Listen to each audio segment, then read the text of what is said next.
Hi everyone, இது நம்மளோட 42nd order story தாங்க.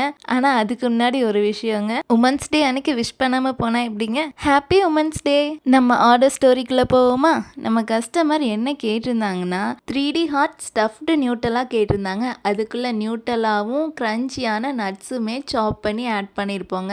உங்களுக்கு பார்க்கும்போதே தெரியும் அது எவ்வளோ எம்மியாக இருக்கும்னு. அது கூடவே டார்க் 100 கிராம் கஸ்டமைஸ் பார் கேட்டிருந்தாங்க. இது நம்ம கஸ்டமர் அவங்க ஃபேவரட் பர்சனுக்காக கிஃப்ட் பண்ணுறதுக்காக வாங்கியிருக்காங்க. அதுவும் அவங்க பர்த்டேக்காக அவங்க கேட்ட மாதிரியே அழகான டிசைனில் நம்ம டிசைன் பண்ணி கொடுத்துருந்தோம். ஃபைனலாக எல்லாமே பக்காவாக பேக் பண்ணி அவங்களுக்கு லவ்வோடு சென்ட் பண்ணியிருந்தோம். நம்ம கஸ்டமரும் ரொம்ப ஹாப்பியான ரிவ்யூ தாங்க கொடுத்துருந்தாங்க. அது மட்டும் இல்லைங்க, அவங்க அகெயின் நம்மக்கிட்ட ஆர்டரும் ப்ளேஸ் பண்ணியிருக்காங்க அவங்க ஃப்ரெண்டுக்காக. உங்களுக்கும் இந்த மாதிரி சாக்லேட்ஸ் வேணும்னா டிஎம் ஃபார் ஆர்டர்ஸ் 10 கிட்ஸ் 15 ருபீஸ்லேருந்தே ஸ்டார்ட் ஆகுதுங்க. அது மட்டும் இல்லைங்க, customise naming bar and many varieties of chocolates அவைலபிளாக இருக்குங்க.